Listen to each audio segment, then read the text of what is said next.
I am thrilled to be here again. Last year I came here, I had one of those American Airlines adventures. Got on my plane in downtown Philadelphia, and we sat, and we sat, and we sat, and we sat, and a storm came in, and then there was lightning, and then the crew timed out. They got another crew, they couldn't find a tug, and they ended up canceling the flight. And so I got here rather late the night before, did my presentation, I had to go home, and I'm like, wow, I missed such an awesome show. Because everybody I met was so great, and all the speakers were so amazing. So this time I came for the whole thing. So I've been having an awesome day today, I'm really enjoying it. And let me get my little clicker going here. All right, so William Dubois is my name.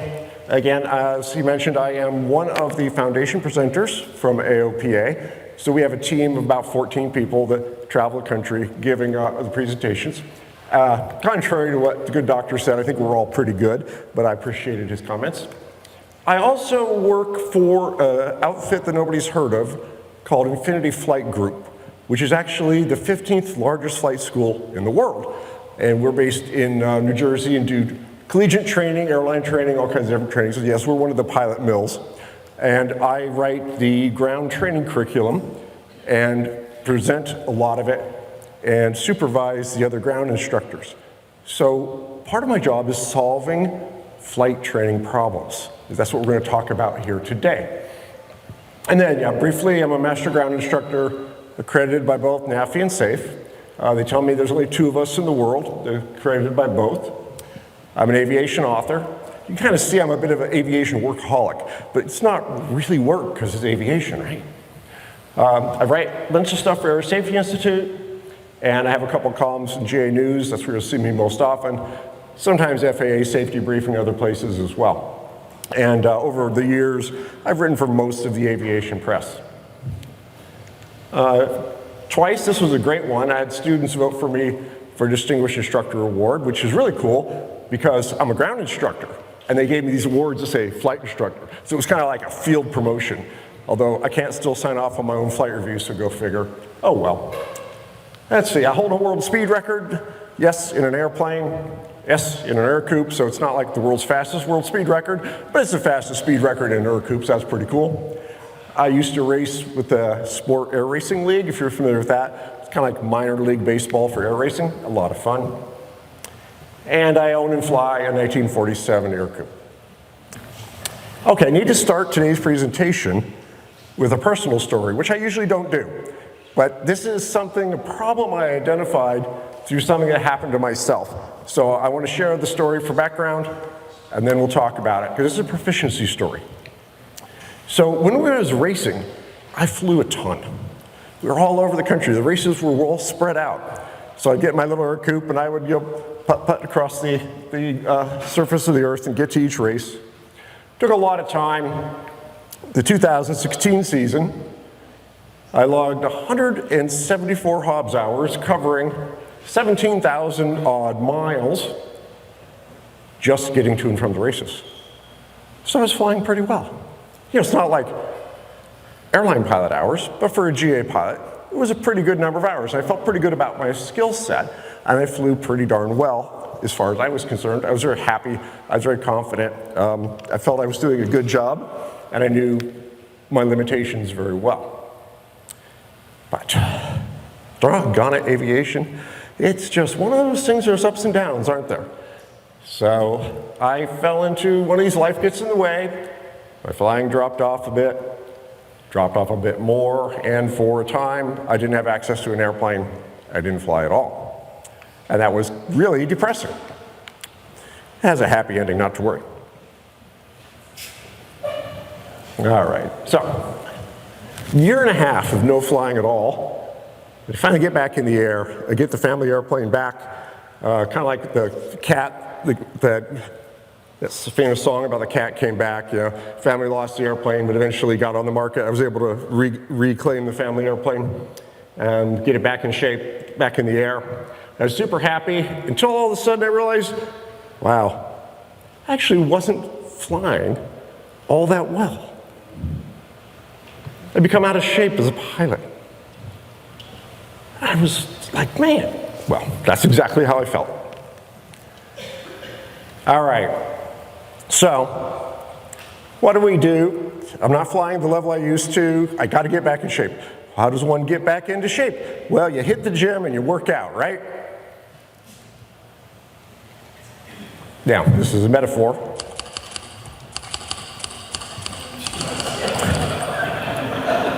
Okay, so it is not just me. What I realized when I began investigating proficiency and pilot rustiness, and I've been teaching rusty pilots for, I don't even remember how many years now for AOPA. I'm actually a 43-year member of AOPA. When they sent me my 40-year pin, I'm like, that's a mistake. Do the math. Oh, it's not. Okay. So after our initial training, what happens to GA pilots? We're not talking about people who go to the airlines. We're talking about all of us who just fly because we love to fly mostly. Maybe we make a little money out of it hither and thither. But after training, most GA pilots fly fewer hours. And they fly less often. So there's a difference between the number of hours you're flying and how frequently you're flying.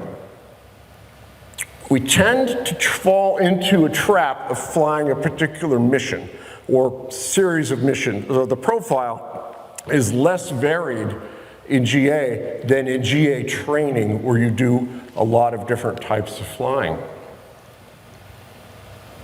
So, if point of fact, a lot of GA pilots end up doing the $100 hamburger run profile. They're point to point. They're flying from A to B to do something and flying back home. There's minimal maneuvering flight. There's usually, hopefully, the same number of takeoffs and landings. We've not lost one in the sky yet. But there's not like multiple landings in like in a training environment. There's whatever's needed. So generally 2 takeoffs, 2 landings. Looks something like this.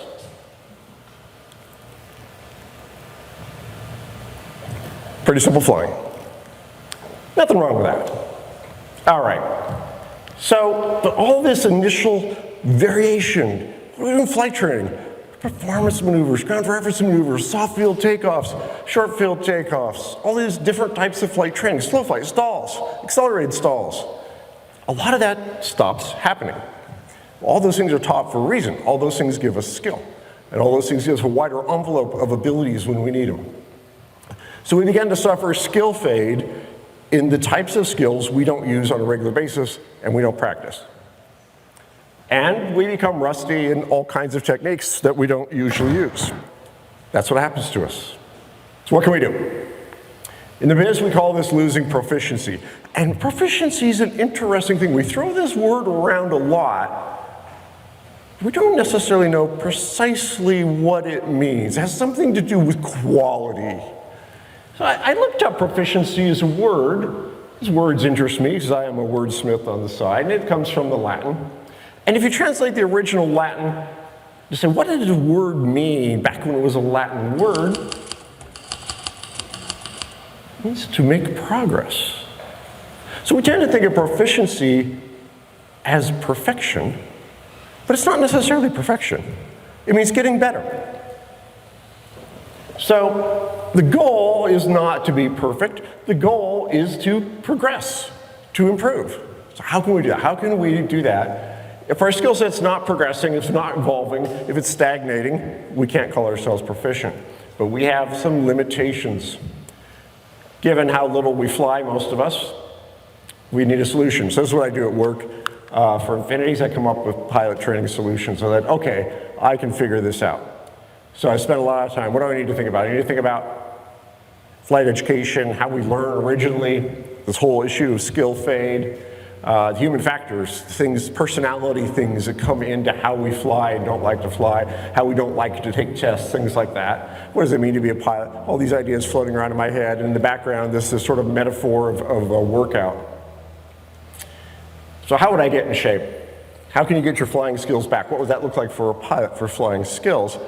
And so after much thinking about it, how do I deal with that? And then how do I deal with what I call the no-show gym membership phenomenon? So somebody needs to get in shape, they buy a gym membership and they never go to the gym, right? If we have a solution nobody uses, it doesn't help. So we got to have something that's effective, we got to have something that's fun. Well, flying is kind of fun automatically.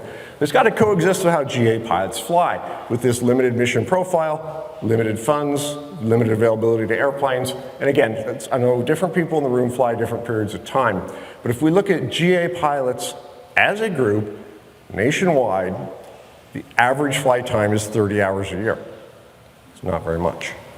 And this group, some probably will be higher, it's an average. Some will be higher, some will be lower. That's the nature of it. So we've got limitation on time and number of hours. How are we gonna make all this work? So I think a fitness routine is what my brain kind of settled down onto, thinking again, what is a routine? Well, if we look at how it's defined, it's a structure. It's a blueprint, something to help you stay on track to achieve your fitness goal. But routine in aviation is something else. In the fun corner of aviation where we all secretly aspire to be, aerobatic air show hero pilots, right? Who here didn't want to be an air show hero at some level? Yeah, okay. So air show pilots fly routines.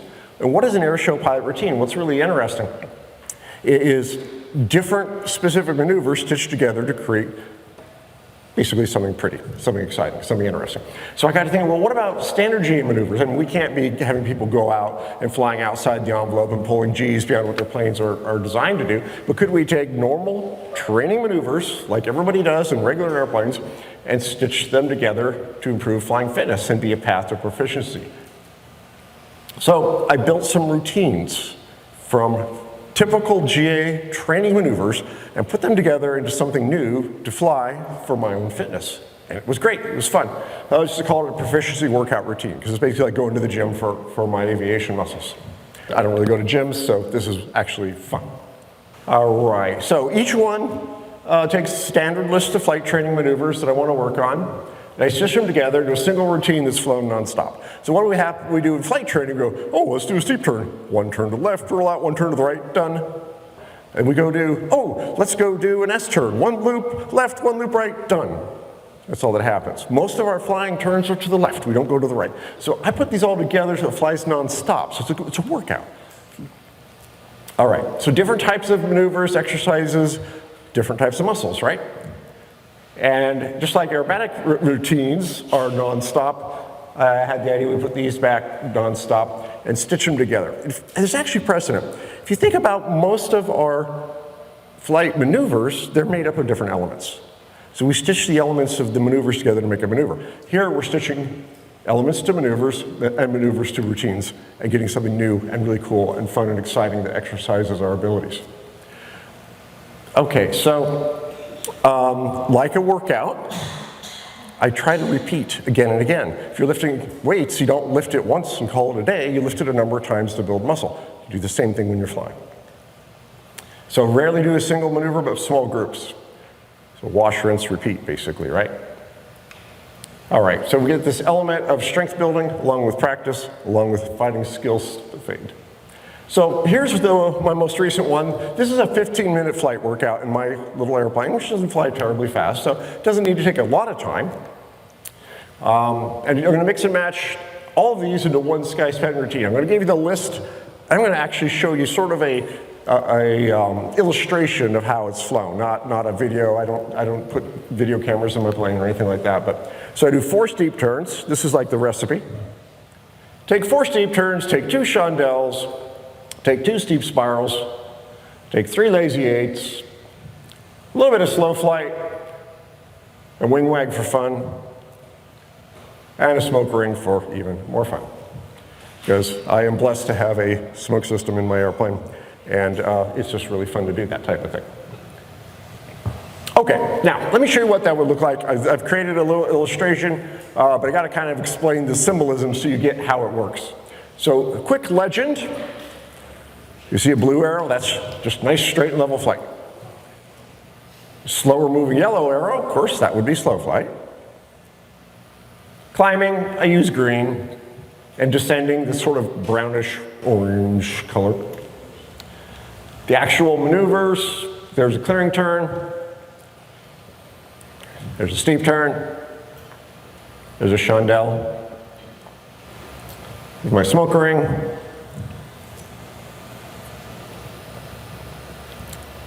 steep spiral, lazy 8, and the wing wag.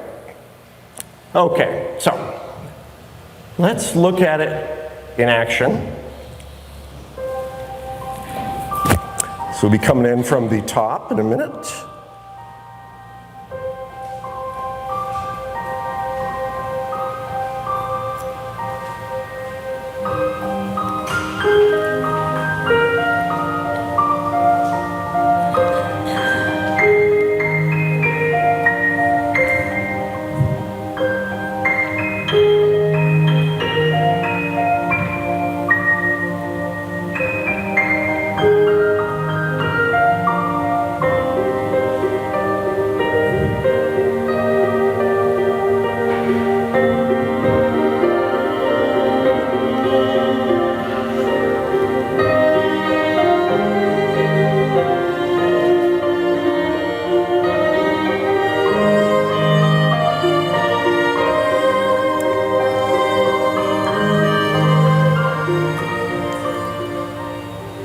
That is one of my workouts.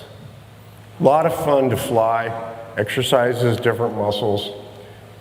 But what I want to talk about is how you can do something that works for you. Because my workout works great for me, and you're welcome to fly it. But you'll probably do better off creating something for yourself. So what I'm going to talk about for the rest of the presentation is some of the questions you should ask yourself, some of the thinking processes you need, and a couple things to watch out for in creating your own proficiency routine. So mine's 15 minutes, like I say. I can tack it onto a mission, and that was what I decided. I wanted something that, if I was going somewhere else or doing something else, this would either start, end, or in the middle. I would always do it as part of another type of flying. There's other ways you can do these, but that's working for me. Again, you can feel free to use this if you want. But let's talk about how to build your own. Okay, so the first question you got to answer honestly, and you should do it quietly so no one knows. It's like, what type of flying do I do most? And then don't work on that, because that's the type of flying you're good at. You don't need that as part of your routine. You're already proficient. Now, next, and this is where it's hard for pilots, we don't like to admit this, is there some part of flying that makes you uncomfortable? Do you hate going slow? Do you hate crosswinds? You don't like being, I don't know, banked over a certain amount, whatever it might be. If there's any aspect that makes you a little uncomfortable, you're probably not proficient. And as long as it's safe to practice it, and I'll talk a little more about when it might not be, and what you should do about that, then that's where you should be focusing your efforts. Because you need to focus your strength building in the areas where your strength is weak. It'll make you a better pilot. That's what we want to get after. Now, I'll cover the couple exceptions to the rule. So here's a couple other questions. When was the last time you stalled an airplane on purpose? So a lot of people, the last time they stall an airplane is on their private pilot check ride in 1967. Well, that's the problem. Now, hypocrite alert. Air groups don't stall. So the way they're designed, they can't do it. So there's no stalls in my workout routine. But if you're flying an airplane that can stall, which is pretty much the rest of them, by all means, you should be doing stalls to keep sharp in that, including banked flight. That's one of the things a lot of people don't know in today's tests. The examiner can ask the candidate to do any of the stalls banked, and most of flight schools don't teach that. I can't imagine being some poor student, the examiner's like, okay, I want you to go to 20 degrees, give me power on stall. They've never done it, oh my gosh. But it makes sense because real stalls in real life almost always happen in a turn. Overshoot the final, turn it back to get online, pull back a little too much, a little too steep, boom. So those are good to practice. Now, again, anything you haven't done for a while, give yourself altitude. Give yourself time to sort it out. Give yourself time to do it sloppy. Doesn't matter, you haven't done it for a while. It's not gonna look pretty right away. It'll get better and better. You'll be hitting your own wake turbulence with those steep turns in no time. Now, on the other hand, if you really, really, really are super nervous about stalls and you haven't done them forever, it's probably not a good idea to go do it by yourself. And this would be a great thing to do, with that pimple-faced 18-year-old CFI on his way to the airlines who's going to give you a flight review. Hey, those kids are actually pretty good. They know everything. When you get my age, you forget half of it. So if stalls are something that you just really haven't done in a long time, might be a great idea to have another pilot with you. All right, and then add them to your routine once you're comfy with them, so you don't get fat again. All right, next, the Airplane Flying Handbook. This is the next place you want to look. This book gives you guidance on how to fly almost every flight maneuver that's ever been invented. It's actually a quite wonderful book, except, no offense to anybody from the FAA, but this is not the best written book. It's never been on the New York Times bestseller list, but there's still good information in it. And it doesn't have to be this pretty one. It can be some old dusty copy you had on your shelf forever. Because nothing has really changed in this book in terms of basic flight maneuvers. There's some energy management stuff in the newer books that wasn't in the older one. So flip through the book. You can cheat if you want and just read the table of contents. Say, that maneuver, that maneuver, that maneuver. Look at that list of maneuvers and then look at how long has it been since I've flown some of these, right? Which of these maneuvers have you not done since your training? Those would be great maneuvers to add to your proficiency routines. So you're also going to see maneuvers you're going to be like, oh, what? Nobody taught me that. Well, here's the thing. There are maneuvers that aren't on an FAA test. This is going to say a really bad thing about my part of the industry, but we don't teach it if it's not on the test, which is horrible, because everything in this book makes you a better pilot. But flight schools focus on what's going to be tested. So you're going to see some stuff you've never seen, and that's okay. You should check it out. For instance, there's 5 different maneuvers in the family of 8s, and most pilots can only name 2 because they've only ever taught 2, lazy 8s and 8s on pylons, and they only done 8s on pylons if they have a commercial ticket.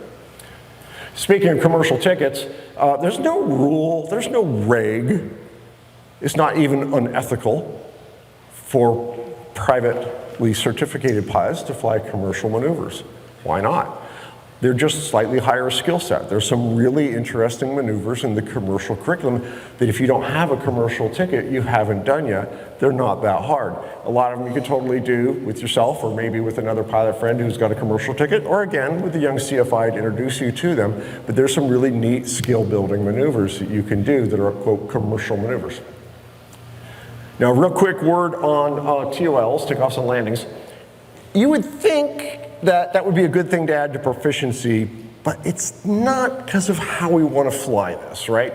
So if you're doing a rapid fire sequence of different maneuvers, it's like all one sky spanning thing, the traffic pattern's not the place for that, right? There's all kinds of crazy stuff goes on in the pattern, and so you're not really going to do that good. There's some other ways to add TOLs. So, if you're out in a nice chunk of airspace you're familiar with, you got good emergency landing areas, you've got all the things you want. These proficiency routines work really good, but probably not in a traffic pattern of an airport. There's too much going on. So I think what works best in the proficiency routines as designed are your fundamentals, your performance maneuvers, your ground reference maneuvers, and your stall sets, and anything else that's a cool maneuver. But the actual takeoffs and landings are kind of an exception. So how do you strengthen those if you want? Well, you could just never land once. Anytime you fly in somewhere, land. Either do a touch and go, which I think is a beautiful thing, although out in the Northeast, they're actually banned from most of the airports anywhere around. We're based out of Trenton, and the unfriendly neighbors have basically made it impossible to do that type of thing. But you can always stop, taxi back, take off, go around the pattern again, it's fine. So that's a great way to add. There's a couple exceptions.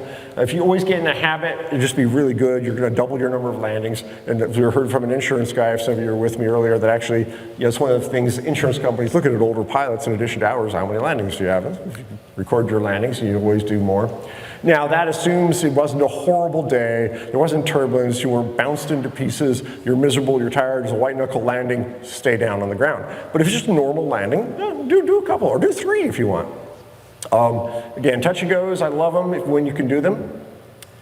And another good workout for takeoffs and landings, it sort of depends where you take off, but most of us are operating off of concrete strips of adequate length. So if you don't operate off of grass, you tend to not do soft field landings, and you probably thought it was lame, you had to learn them on concrete. But there is a different skill set.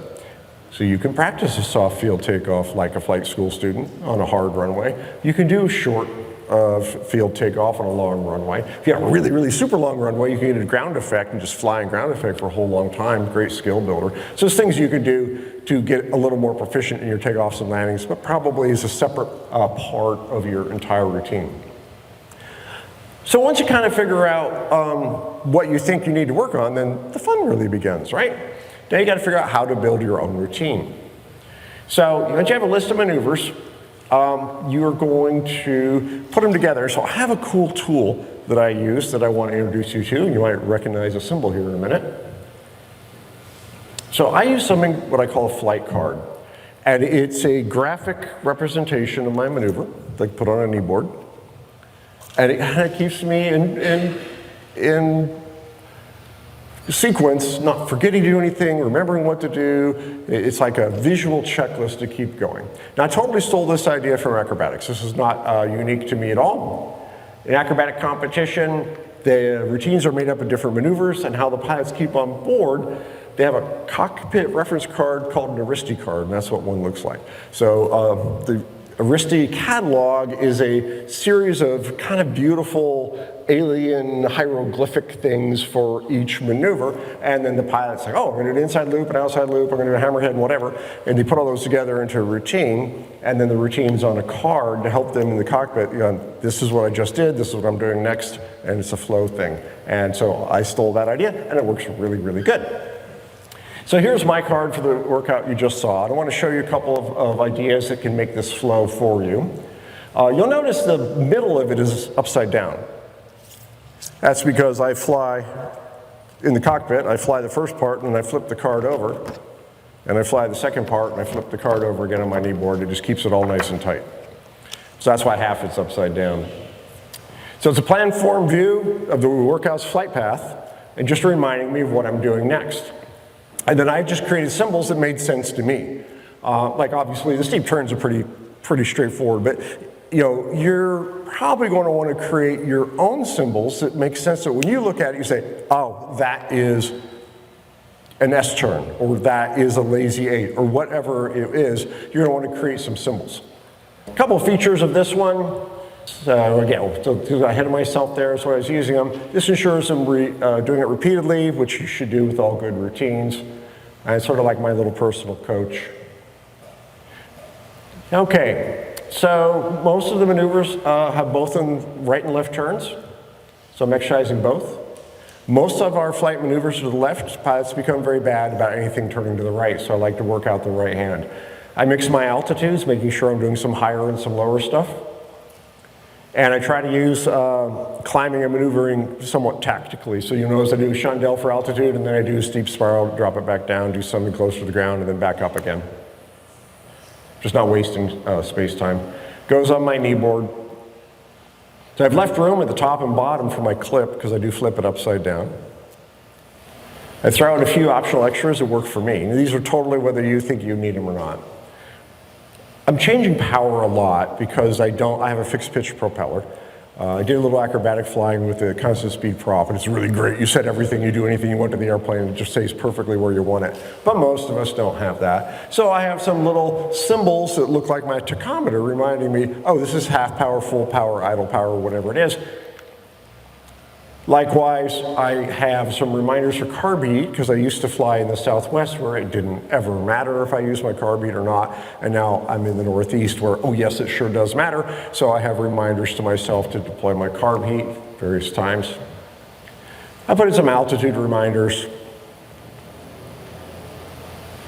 and I've got some local frequencies, just some of the little personal reminders in there, things to just remember to look out for. So what you'd put in would depend on what you needed, what made sense for you.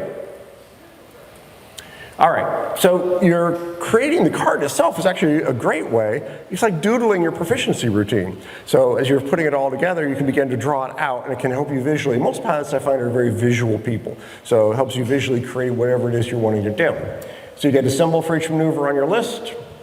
Something that evokes the shape, some shape that evokes the maneuver to you. Something you recognize quickly in the cockpit. You can use different colors, whatever you want. And then once you have this little language created out, you create a symbol for each maneuver, then you can make yourself a flight card and stitch them together into a single routine. And you know, the first time you do it, you may not like it. That's okay. Come back down, grab an eraser, make some changes, adjust it. You might want a couple different routines depending on a couple of things. How long is your list? If you have a really long list of maneuvers, you might want to have a couple of different routines and could shake it up. Depends how much time you want to dedicate to this. If you have your other missions you want to fly, that doesn't need time, you might want a shorter workout so that you do it. You don't want to create something so long and complicated that you don't end up doing it. And you got to be honest with yourself about how quickly you get bored. If you're a type of person who gets bored kind of often, you might want a shorter routine and several of them and be able to keep yourself entertained. Okay, I make mine, this was made in PowerPoint. And all of these are standard PowerPoint symbols, so it was pretty easy to do. But I use PowerPoint at work almost all the time. It could be hand-drawn, it could be some other software, it could be doodled. I laminate mine because, oh, come on, lamination's cool, right? Who doesn't like lamination? Okay, any method, you can draw them by hand. I've seen a lot of the acro cards actually just clearly are drawn by hand. And those guys actually, you can buy a template online that has the symbols so they can like real quick stencil them in. But again, most of their symbols aren't the type of things most of us are flying, unless some of you perhaps do have acrobatic experience and have acrobatic rated aircraft, but if you're just flying normal utility or utility category aircraft, then we need to keep the G limits sensible. Other things to think about, your airspace. Well, I love this state. I was walking through the trade show here, and the Minnesota, I forget your exact Department of Transportation, they've got a map of the state. This actually is a really nice little poster, and it shows all the airports. And there's this little cluster right around Minneapolis of blue. Everything else is that lovely magenta uncontrolled airports. I'm like, man, I like this state. Keep all those controlled airports down there out of the way. All right, so you got a lot of gray space here, but depending where, I know we have a few visitors from elsewhere. If you're in a more crowded airspace, you always have to be airspace aware. And you need to be altitude aware in terms of, again, flying in the Northeast, it's very, very populated, so we really have to be careful to stay kind of high. And you deploy your maneuvers, climbing, descending maneuvers in a way you're using efficient use of altitude unless you have a super powerful airplane. And you need to think about terrain. In flight training, we're always doing particularly lower maneuvers where should the engine decide to take a quick coffee break, you can put the plane down without killing yourself. Again, so if you're doing ground reference maneuvers as part of your routine, which I think you should, try to do it not over a forest grove, but over some nice fields somewhere. Okay, Hobbs time, you need to think about how much time do I want to spend on this. If you're going to add it to regular flights, you probably want to keep your maneuver list lower because you want to do each maneuver more than once, remember. And if, on the other hand, you say, no, I'm going to add X number of days to my flying schedule where I'm just going to do proficiency routines, then you probably want a little bit longer routine. Also, hopefully there's no airplane hating. Are there airplane hating neighbors in Minnesota? Oh man, they're everywhere. These people buy a house on Airport Road and they're like, I didn't know there's an airport there. Like, imagine that. All right. Incorporate left and right hand maneuvers. I can't emphasize that enough because again, we tend to not get as much focus on the right hand maneuvers. And the plane is, unless you're flying a tandem airplane, airplanes things look a lot different when you're turning right in a normal side-by-side airplane. Multiple repetitions, doesn't have to be boom, boom, boom, like sometimes I do them, but make sure there's several repetitions within the maneuver so you're doing it more than once. Clearing turns, got to talk about clearing turns because I work in flight training. So if you read any FAA flight training, it'll tell you, oh my goodness, well you need to do a flight clearing turn before the instructor demonstrates the maneuver, and you must do another one before each student attempt. Even if one type of maneuver logically clears the next, it doesn't matter. There's supposed to be a clearing turn between each. Yeah, that doesn't actually happen, unfortunately, as I'm sure any of you remember from your flight training. I mean, in a perfect world, that's a good idea. Often the times get compressed and they shortcut, but hey, I'm talking about stitching a lot of maneuvers together. This is a big, long maneuver. You can't fly a 15-minute maneuver with one clearing turn. That's not safe. So you need to think a little about maintaining clearance of the airspace as you fly, because you're eating up a big chunk of sky. So you're hopefully doing one maneuver rapidly to another. So you might want to build some sort of mid-routine clearing turn into it, or think about types of maneuvers that, still flown well, could be used to clear. Some, depending on whether you're high wing or low wing, possibly your steep turns can also clear for something else. But always look for a way to set things up so you're kind of some self-built clearing in there just for safety. We have some pretty busy sky. My smoke ring also is actually a way of staking out some sky. Yeah, that's why I have it at the top where I'm about to drop down and do some low stuff, and a way of saying, hey, something interesting is happening here. And of course, people get very disappointed because they think they're going to see some extra, and they come and find my little coop flying along. But actually, the one I've got is called a VCAS. It stands for Visual Collision Avoidance System. And it's a great system, and it does that, really does, people see that, and they're like, oh, there's a plane doing something here. So it's kind of cool. Now, I'm not saying you should out buy a smoke system, but yeah, you should. Okay. Now, try to treat it like one maneuver. I think that works better if you're not starting, stopping. If you have some kind of problem, obviously you're going to stop it. For doing a workout routine, you just want to always be in motion. You want to smoothly flow from one to the next. Will you at first? Oh, it will be embarrassing at first. You will be all over the sky. You'll be like, I have forgotten how to do that. I took a flight review once from a young flight instructor, and she said, do a steep turn. I said, commercial or private? She said, well, anything you want. I said, well, that means we can go up to 60 because neither of us have a parachute. And she's like, that's fine. So we do a 60 because I was racing. We do 60 turns all the time. And it was fun. We were around and we hit the wake turbines. She says, wow, most people get flight reviews for can't fly a steep turn. I'm like, what? And she said, well, they don't fly steep turns since they're training and they forget how. That stuck with me. As I was putting this back together, I had remembered that story. That was years ago. Okay, so you want to go smooth to the once, just like all your original maneuvers were just put together of elements. You're putting things together. Part of this is time efficiency. If you blend it all together and fly it one after another, you eat up less time, you have more time for your primary mission, but also think it builds muscles better, and it keeps your brain sharper as you move from one thing to another. It's just a better workout. It's almost like cardiovascular workout. And it's more fun. And it should be fun. Quick word on ramp dance. I don't know if you've ever been to an air show. You'll see the acrobatic pilots and other precision teams. They walk around. It looks like they're doing some kind of martial art thing. They're ramp dancing. They're walking their maneuver and they're visualizing it. You can do the same thing as you're first learning your cards. If it embarrasses you, do it at home where no one sees you. But what you're doing is you're moving your body and kind of visualize what you do with the plane. It's sort of a pre-flight for your body. The acro crowd does that. Actually, so do Blue Angels and Thunderbirds. I'm like, okay, well, if it's good enough for the Blue Angels and Thunderbirds, it's probably good enough for little old me. All right, now, again, it could be a standalone mission, or it could be added to your mission profile. I think it's best added to mission profile personally, but whatever works for you, if you do it, I'm happy. But hey, if you're gonna go to a $100 hamburger, what a better way to get hungry, right? Just do a little workout before your lunch. Try to be disciplined in carrying it out. That's the problem with any workout. People slack off. So if you make something simple and quick, you can always add when you fly, and you're disciplined about doing it, you're going to be more proficient because you'll be progressing and your skill set's always going to be getting better. All right, it is exercise. The first time I did one of these, even though it was 15 minutes, I was like, whoa. I really felt it. And so for all of you, if you feel it takes a little too much out of you, back off. Do half your card or create a smaller card because it is taxing on the mind and on the body at first. As it goes on, it gets more and more exhilarating and more fun. But if you're getting tired, just slow down. Safety first. You can't fix dead. Just simplify your routine a little if you need to, and then build it up more slowly just like any other exercise. And pretty soon you'll look like that. Gray but buff. Whew. Almost using my time, but I've got time for questions, and because I do have my colleagues need to set up for the next one. So what I'm going to real quick do is I'm going to take off my computer, I'm going to mosey over toward the exhibit hall and just grab me with any questions you got, and we'll cover them there. Thank you for coming. Thank you.